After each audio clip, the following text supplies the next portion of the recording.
Justicia brasileña imputa a Bolsonaro y sus cómplices por intento de golpe de Estado en Brasil. Bolivia declaró emergencia nacional por las lluvias e inundaciones que están afectando desde hace semanas al país y que han dejado 51 fallecidos. El gobierno nacional anunció estar listo para cualquier nueva sanción de los Estados Unidos. Administración Pública Venezolana redujo la jornada laboral por la grave sequía. La medida estará vigente durante 6 semanas.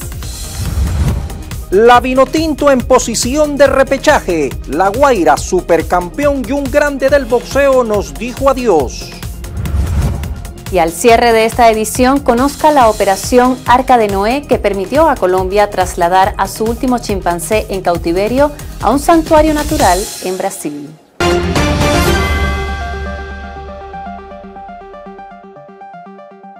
Jair Bolsonaro enfrenta a la justicia por intento de golpe de Estado mientras Venezuela se apresta a enfrentar las nuevas sanciones norteamericanas. Estos algunos de nuestros titulares. Bienvenidos, Melanie.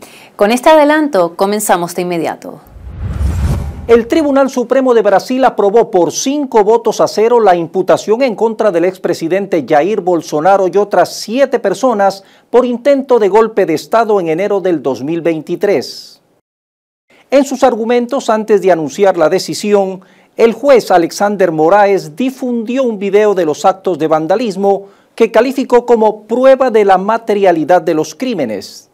Tras perder por una mínima diferencia las elecciones de noviembre del 2022 frente al actual mandatario brasileño Luis Ignacio Lula da Silva, Bolsonaro no reconoció la victoria de su adversario y viajó a Estados Unidos, donde permaneció durante 3 meses, ausentándose de la toma de posesión del 1 de enero, en la que se efectuó el traspaso de poderes. Una semana después, mientras Bolsonaro se encontraba en Florida, miles de sus seguidores más radicales perpetraron un intento de golpe de Estado en Brasilia, que según los documentos incautados, incluía el asesinato de Luis Ignacio Lula da Silva, su vicepresidente y el presidente de la Corte Suprema. Bolivia declaró emergencia nacional por las lluvias e inundaciones que están afectando desde hace semanas al país y que han dejado 51 fallecidos y más de 375.000 familias afectadas. Con esta declaratoria, el gobierno busca movilizar una mayor cantidad de recursos técnicos, logísticos y económicos a las zonas afectadas. Estos desastres naturales nos están exigiendo la declaración de situación de emergencia nacional. La afectación global es ya a los 9 departamentos. El Beni se ha declarado en desastre, el departamento de Chuquisaca, La Paz y Santa Cruz en emergencia. Hay 209 municipios afectados. Hay 378.885 familias afectadas. Tenemos 2.596 viviendas afectadas. En realidad, este año como nunca tenemos 818 viviendas destruidas. Tenemos 51 fallecidos, lamentablemente, en el país. 8 personas desaparecidas. Tenemos 29 unidades educativas afectadas por inundaciones. Estas lluvias, de acuerdo a los informes que tenemos del CENAMI, no se han registrado en el país hace más de 40 años. La Casa Blanca confirmó que un periodista de la revista The Atlantic fue incluido de manera accidental en un chat de grupo del que altos funcionarios estadounidenses discutían planes de ataque contra los rebeldes hutíes de Yemen. El grupo incluía al vicepresidente J.D. Vance, al secretario de Defensa Pete Hegseth y al secretario de Estado Marco Rubio. El hilo de mensajes del que se informó parece ser auténtico y estamos revisando cómo se agregó un número inadvertido a la cadena, sostuvo el portavoz del Consejo de Seguridad Nacional, Brian Hughes. La filtración podría haber sido muy perjudicial si el periodista hubiera hecho públicos los detalles del plan con antelación, pero no lo hizo, aunque ahora, tras ser cuestionado por la sala de prensa de gobierno, lo hizo describiendo los objetivos, las armas que Estados Unidos desplegaría, así como la secuencia de los ataques.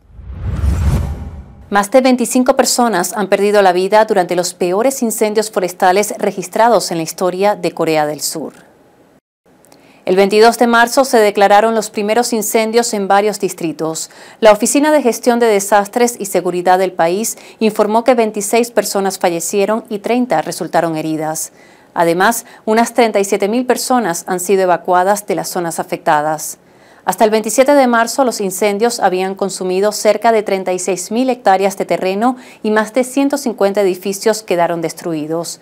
Incluso el templo budista Gunsa, construido hace 1.300 años y que estaba ubicado al pie de la montaña, fue consumido por las llamas. Según medios locales, los monjes lograron rescatar algunas reliquias budistas de gran valor histórico y religioso. Las condiciones climáticas secas, sumadas a los fuertes vientos, contribuyeron a la rápida propagación de las llamas en diversas áreas rurales del país. La exportadora estatal rusa Rosoboronexport planea desarrollar proyectos en América Latina para el desarrollo conjunto y la producción de una gran variedad de sistemas de armamento. Además, la Agencia Estatal para la Exportación e Importación de Productos Relacionados con la Defensa participará en la Exposición Internacional Latinoamericana de Sistemas de Aviación y Defensa, la AT 2025, a efectuarse del 1 al 4 de abril en Río de Janeiro. La empresa no participaba en esta exposición desde el 2019. Señaló que actualmente se ha establecido la principal tendencia global en la producción de armamento y equipamiento militar como autonomía estratégica mediante el desarrollo de industrias de defensa nacional. Con respecto a América Latina, se indicó que se está planeando desarrollar proyectos conjuntos de diseño y producción de armas ligeras, vehículos aéreos no tripulados, armas de precisión, vehículos blindados, aeronaves y equipos navales. En un mensaje a la nación, la presidenta de Perú, Dina Boluarte, convocó a elecciones generales para abril de 2026 con la esperanza de que se ponga fin a la inestabilidad política que atraviesa el país. Convoco a elecciones generales para el 12 de abril del 2026, a fin de que podamos elegir libre y democráticamente en las urnas a nuestro próximo presidente o a nuestra próxima presidenta, así como a los diputados y senadores del futuro Congreso bicameral y representantes al Parlamento andino. Esperamos, por el bien del Perú y de las presentes y futuras generaciones, que los comicios del 2026 no solo permitan a nuestros ciudadanos ejercer su derecho al sufragio, sino también poner fin al periodo de inestabilidad que ha llevado al Perú a tener 6 presidentes en los últimos años, generando una polarización que solo nos ha dividido. El ánimo económico de Estados Unidos continúa deteriorándose a medida que el presidente Donald Trump sigue con su agresiva agenda económica a nivel mundial. La confianza del consumidor cayó 7.2 este mes hasta alcanzar los 92.9, alcanzando su nivel más bajo desde enero del 2021 y prolongando una caída que comenzó en diciembre tras las elecciones presidenciales. Los ciudadanos no solo esperan una mayor inflación este año, sino que también son más los que predicen que la economía entrará en recesión, según la encuesta del Conference Board. A principios del mes, tras imponer aranceles del 25% a México y Canadá, estos se retrasaron rápidamente un mes más luego de las quejas de los líderes empresariales. Posteriormente, tras represalias de la Unión Europea a los aranceles de Trump sobre metales, el presidente siguió subiendo la apuesta, amenazando con un arancel enorme del 200% sobre el alcohol europeo. Esta inestabilidad, cambio de pareceres, amenazas, conflictos bélicos, tornan imposible predecir el futuro económico no solo de Estados Unidos, sino también del mundo. En toda Europa el océano proporciona alimentos, energía y es un medio para transportar mercancías.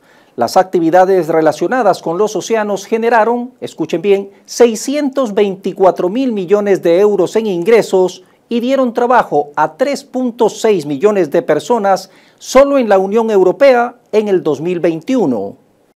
Sin embargo, muchas de estas industrias producen muchas emisiones y son perjudiciales para el medio ambiente. El transporte marítimo, por ejemplo, fue responsable de entre el 3 y el 4% de las emisiones totales de la Unión Europea solo en el 2019. Sin un cambio importante hacia la reducción de emisiones, se prevé que esta cifra aumente al menos un 90% hasta el 2050. Muchas empresas y actores de la economía azul están avanzando en esa dirección. Se han multiplicado iniciativas como la construcción de parques eólicos marinos para producir electricidad, el aprovechamiento energético de la fuerza de las olas o la fabricación de piensos sostenibles para peces de acuicultura a partir de algas. Esta parte de la economía se conoce como economía azul y abarca una serie de sectores, entre ellos el transporte marítimo, el turismo, la pesca y la acuicultura, la biotecnología y la investigación, la extracción de recursos, pero sobre todo las energías renovables. El gobierno de México detalló el modus operandi del centro de adiestramiento del Cártel Jalisco Nueva Generación e informó que 39 cuentas en redes sociales dedicadas a reclutar a personas para la delincuencia organizada fueron dadas de baja. El pasado 20 de marzo fue detenido en la Ciudad de México José Gregorio N., alias El Lastra o Comandante Lastra, líder de la célula delictiva responsable del reclutamiento de personas para Cártel Jalisco Nueva Generación. De acuerdo con la información obtenida, esta persona tenía a su cargo el centro de adiestramiento ubicado en el Rancho Izaguirre, en el municipio de Teochitlán, Jalisco. Se le vincula con el reclutamiento de personas para la organización delictiva durante el periodo de mayo del 2024 a inicios de marzo del 2025. Utilizaba principalmente redes sociales para ofrecer oportunidades laborales falsas. Los interesados eran citados en distintas centrales de autobuses, desde donde eran trasladados al centro de adiestramiento en el Rancho Izaguirre. Ya en el rancho, el adoctrinamiento consistía en el manejo de armas de fuego y acondicionamiento físico. De acuerdo con el testimonio del detenido, llegaron a privar de la vida a personas que se resistían a recibir el adiestramiento o bien intentaban escapar del lugar, así como golpearlos y someterlos a algún tipo de tortura. Un reciente estudio acaba de poner en evidencia que masticar un solo chicle puede liberar entre cientos y miles de microplásticos por la saliva en el organismo. El estudio está siendo revisado por expertos y se presentará en la reunión bianual de la American Chemical Society en San Diego. Una vez finalizada la revisión, los autores esperan que el informe se publique en la revista Journal of Material Litters a finales del año. Los microplásticos son fragmentos de polímeros cuyo tamaño oscila entre menos de 5 milímetros y 1 micrómetro. La mayoría de los plásticos son polímeros sintéticos, mientras que los polímeros naturales incluyen la celulosa de las plantas. Según los autores, el chicle suele contener polímeros sintéticos o naturales para mejorar su textura, elasticidad y retención del sabor. Los microplásticos entran en el organismo por ingestión e inhalación, según investigaciones anteriores, y los científicos han descubierto su presencia en diversas partes o fluidos corporales, como la sangre, los pulmones, la placenta, el cerebro y los testículos. Desde el pasado 23 de marzo, Chile ha sido azotado por severos incendios forestales que han provocado la destrucción de 15.000 hectáreas en el centro y sur del país. El fuego está consumiendo gran parte de la vegetación en las regiones de Biobío, Ñuble, la Araucanía y los ríos. Hasta el 26 de marzo, los incendios habían dejado 31 viviendas en evaluación, 3 destruidas, 16 personas albergadas, 2 damnificadas y 2 lesionadas. Las imágenes son realmente aterradoras. En los sectores más afectados, las autoridades ordenaron la evacuación de sus habitantes.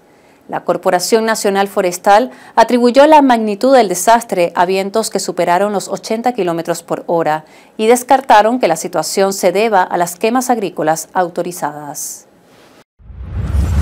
Investigadores que analizan roca pulverizada a bordo del vehículo explorador Curiosity de la NASA han encontrado los compuestos orgánicos más grandes en el planeta rojo Marte hasta la presente fecha.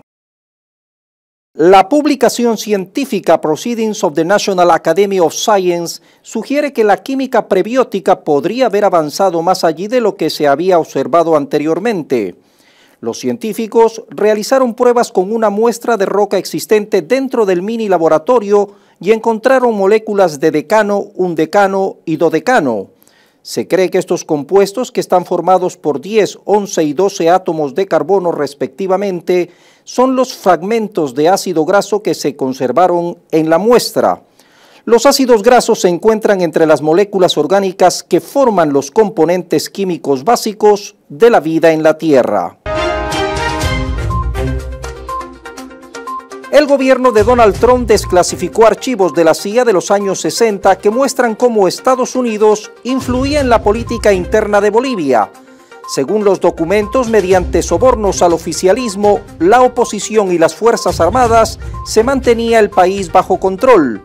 El documento desclasificado de la CIA pone énfasis en su apoyo al general Barrientos, quien había llegado a la presidencia en 1964 mediante un golpe de Estado. Alexander Lukashenko asumió oficialmente el cargo de presidente de Bielorrusia por séptima vez para un periodo de 5 años. La ceremonia se realizó el 25 de marzo y durante su discurso de investidura, el mandatario manifestó que el país volvió a elegir su independencia, la continuidad del curso político y un futuro estable.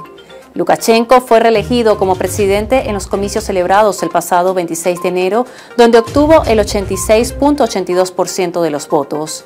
El mandatario bielorruso se mantiene en el poder desde 1994. La superficie glaciar de China se ha reducido en un 26% desde 1960 debido al rápido calentamiento global, con 7.000 pequeños glaciares desapareciendo por completo y el retroceso de los glaciares intensificándose en los últimos años, así mostraron datos oficiales publicados en marzo. Los glaciares de todo el mundo están desapareciendo más rápido que nunca, con la mayor pérdida de masa registrada en los últimos 3 años, de acuerdo con un informe de la UNESCO. Las intensas lluvias que han azotado Brasil en los últimos días, provocando inundaciones, llevaron al gobierno de Luis Ignacio Lula da Silva a declarar estado de emergencia en 8 ciudades del estado amazónico de Acre.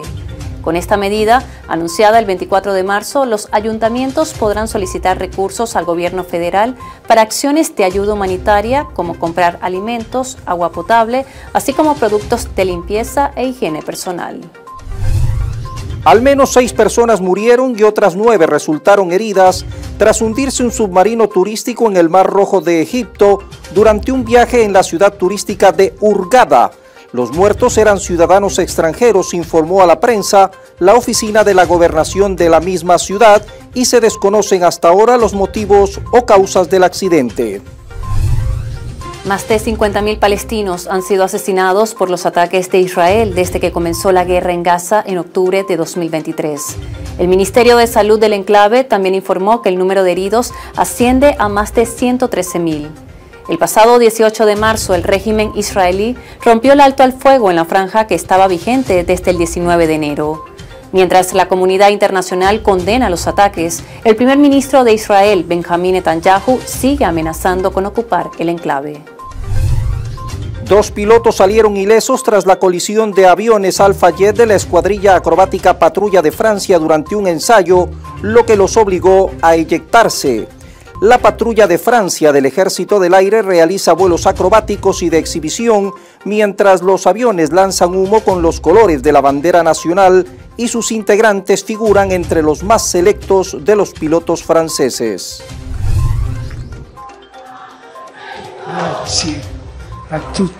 Este es el momento de la primera aparición pública del Papa Francisco desde su hospitalización el pasado 14 de febrero.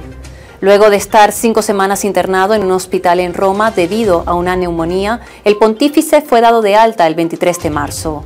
Uno de sus médicos precisó que el líder de la Iglesia Católica, de 88 años de edad, necesitará una terapia prolongada y 2 meses de reposo.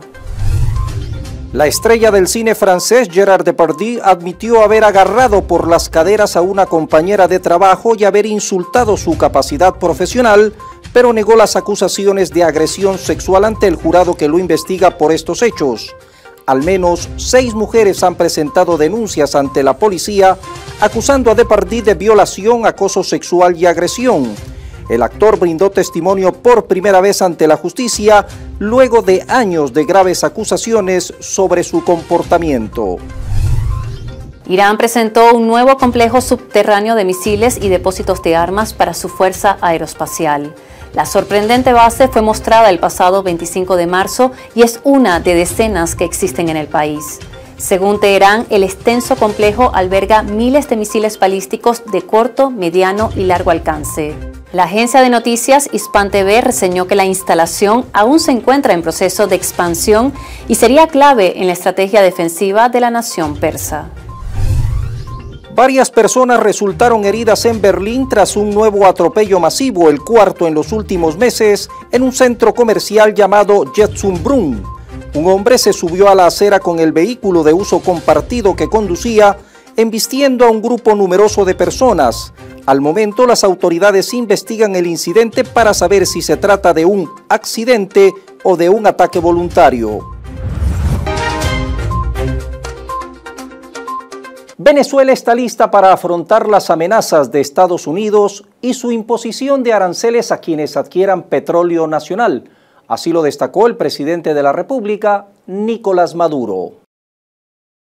El mandatario aseguró que el país afrontará mediante un modelo económico, social y político las nuevas amenazas de Estados Unidos de imponer aranceles del 25% a países que comercien petróleo y gas con la nación. Las amenazas del imperio, sencillamente, las vamos a enfrentar porque tenemos un modelo económico, social y político construyendo, protegiendo, abrazando a nuestro pueblo y profundizando todas las misiones, todas las grandes misiones y todos los sistemas de apoyo, seguridad y protección al pueblo. Las perturbaciones que creen, como las crearon en el pasado, serán enfrentadas, neutralizadas, para seguir nuestro rumbo, porque el rumbo y el destino de Venezuela tiene que ser la máxima felicidad social con independencia, soberanía, democracia, libertad, nuestra soberanía, nuestra libertad. Ahora les contamos que desde el pasado 24 de marzo comenzó en Venezuela un plan de ahorro energético que se mantendrá hasta los primeros días del mes de mayo. La medida aplica para toda la administración pública nacional, conformada por ministerios, gobernaciones, alcaldías y poderes públicos del Estado venezolano. El horario laboral será desde las 8 de la mañana hasta las 12:30 del mediodía y será interdiario, es decir, un día sí y otro no, quedando excluida de esta medida los organismos que garanticen servicios esenciales a la población. El gobierno explicó mediante un comunicado que la dura sequía por el calentamiento global ha afectado el nivel de agua de los embalses que generan la energía eléctrica en la región andina. Por su parte, el Ministerio de Educación informó que todas las instituciones educativas, tanto públicas como privadas del país, mantienen sus actividades regulares de lunes a viernes en su horario habitual. El Ministerio Público de la República Bolivariana de Venezuela emitió un comunicado mediante el cual saluda la decisión de la Corte Suprema de Justicia de El Salvador de aprobar la extradición a Venezuela del ciudadano Richard Billings Cardoso Urribarri. Esta persona está acusada de formar parte del grupo estructurado de delincuencia organizada El Gigi y es autor material del atentado perpetrado contra la carnicería Tu Finca Express, perpetrado el 18 de febrero del 2023 en Maracaibo, estado Zulia, en el que resultó una persona fallecida y otras 3 resultaron heridas. Richard Billings fue detenido gracias a la difusión de una alerta roja solicitada por la Fiscalía venezolana. Está acusado de delitos de asociación para delinquir, tráfico de armas, terrorismo, homicidio intencional y extorsión agravada. Se espera que en los próximos días Billings arribe al país para ser puesto a órdenes de la justicia venezolana. Venezuela ya comenzó a producir lingotes de oro para aumentar sus reservas nacionales e internacionales. El pasado 24 de marzo, el presidente Nicolás Maduro entregó 1 tonelada del valioso metal a las reservas del Banco Central de Venezuela para impulsar la economía del país. Ya Venezuela está haciendo con los cánones internacionales más estrictos los lingotes de oro para su reserva nacional e internacional, para su desarrollo con su propio oro. Y procedo a entregarle 1 tonelada de lingotes de oro a la reserva del Banco Central de Venezuela, hecho por la clase obrera minera de Venezuela. Esta era una meta que teníamos hace tiempo, que era producir nuestras propias reservas de oro. Y ya dimos las medidas y los pasos pertinentes. Venezuela firmó 8 acuerdos de inversión y trabajo conjunto en los sectores de minería, hidrocarburos y metales. Entre los convenios destacan el acuerdo entre la planta de la siderúrgica de Orinoco, Alfredo Maneiro Sidor, el de la explotación para la minería de oro, la fabricación de bombas con la Corporación Venezolana de Guayana, además de un acuerdo a través de Minería de Venezuela Minerven en el área aurífera y otro para la construcción de puentes de acero. Vale recordar que el 45% de la economía mundial está vinculada al sector de los metales. Diversos países están interesados en ingresar al mercado minero nacional. Se menciona China, Rusia, India, Brasil, Sudáfrica, Emiratos Árabes Unidos, Colombia, Panamá, México y Bielorrusia. Además del potencial petrolífero mundial, existen vastas reservas de oro, bauxita y diamantes. La Alianza Bolivariana para los Pueblos de Nuestra América, Tratado de Comercio de los Pueblos, rechazó de forma categórica la imposición de aranceles secundarios para quienes adquieran petróleo venezolano. Calificaron de extorsivas las mismas, añadiendo que diversas naciones del mundo han destacado que las medidas de carácter unilateral violan todo principio de política internacional. El gobierno de Venezuela informó el 26 de marzo que fueron detectados los primeros 5 casos positivos del virus de Oropouche en el país. A través de un comunicado, las autoridades destacaron que los casos fueron atendidos oportunamente, logrando la recuperación de los pacientes y evitando la propagación del virus en el área de influencia. Asimismo, indicaron que las pesquisas continúan de forma permanente en puertos, aeropuertos y pasos fronterizos para garantizar la detección inmediata de casos sospechosos. Este virus, que se transmite a través de la picadura de mosquitos, genera fiebre, cefalea, dolor muscular, entre otros síntomas. El secretario general del Partido Socialista Unido de Venezuela, Diosdado Cabello, denunció vínculos del presidente de El Salvador, Nayib Bukele, con el partido opositor Voluntad Popular. Alertó que el mandatario salvadoreño recibe dinero por cada uno de los migrantes venezolanos detenidos, situación que no le es desconocida al partido Voluntad Popular. El mural más grande de Venezuela y el mundo en honor al beato José Gregorio Hernández, que muy pronto se convertirá en el primer santo venezolano, fue culminado en el estado Mérida. Esta obra de arte, conformada por más de 40.000 piezas de cerámica y piedras preciosas, tiene 7 metros de alto por 5 metros de ancho y está ubicado en la fachada del Colegio de Médicos de la entidad andina. Las postulaciones de candidaturas ante el Consejo Nacional Electoral serán del 7 al 11 de abril. El ente comicial las reprogramó con miras a las elecciones previstas para el próximo 25 de mayo. En principio se iban a realizar del 31 de marzo al 4 de abril. Ahora, de acuerdo al nuevo cronograma, entre el 7 y el 8 de abril se podrán modificar las postulaciones y a partir del 9 de abril los partidos políticos podrán presentarlas. 199 migrantes venezolanos que se encontraban en Estados Unidos regresaron a la nación bolivariana. Varios de ellos denunciaron haber estado detenidos en inmigración por más de 8 meses en el país norteamericano, recibiendo tratos crueles. El gobierno de los Estados Unidos envía este vuelo hasta Honduras, nosotros los vamos a buscar allá, ya esta es la 4ª ocasión en la cual han venido venezolanos o el 4º vuelo que han venido venezolanos desde los Estados Unidos. Y repito lo que hemos dicho desde el principio, de los que han ingresado a Venezuela bajo esta modalidad, ni uno solo es del Tren de Aragua. Si viniese uno en los próximos vuelos, nosotros seríamos los primeros que diríamos, llegó una persona que tiene antecedentes por pertenecer a una banda o a tal banda.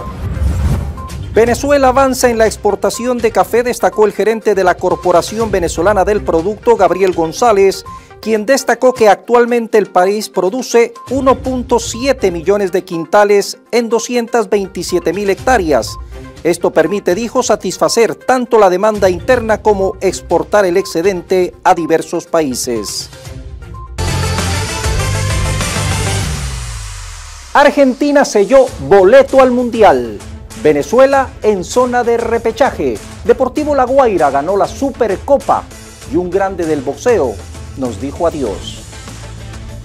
Argentina se clasificó al próximo Mundial tras golear a Brasil, mientras que Venezuela, con su triunfo ante Perú en Maturín, continúa con chance de repechaje. A escasas 4 fechas, la Vinotinto le resta medir a Bolivia y Colombia como local y Argentina y Uruguay como visitante. Venezuela se encuentra en 7º lugar con 15 puntos a 1 de Bolivia, que está 8º. Perú tiene 10, igual que Chile, que son los que podrían disputarle el repechaje. Deportivo La Guaira se convirtió en el ganador de la primera edición de la Supercopa de Venezuela tras vencer en penales al Deportivo Táchira en Pueblo Nuevo. Tras un empate a 1 luego de 120 minutos, el cuadro naranja se impuso por 4-1. Eduardo Lima se vistió de héroe deteniendo los lanzamientos de Sayomo y Castillo. El mundo del boxeo le dijo adiós a un grande. George Foreman, ex campeón mundial de los pesos pesados, falleció a los 76 años. Foreman es recordado sobre todo por protagonizar una histórica y emblemática pelea contra Muhammad Ali en el entonces Zaire, donde cayó derrotado para luego recuperar el título 2 décadas después. Sumó a su palmarés una medalla olímpica en México 68.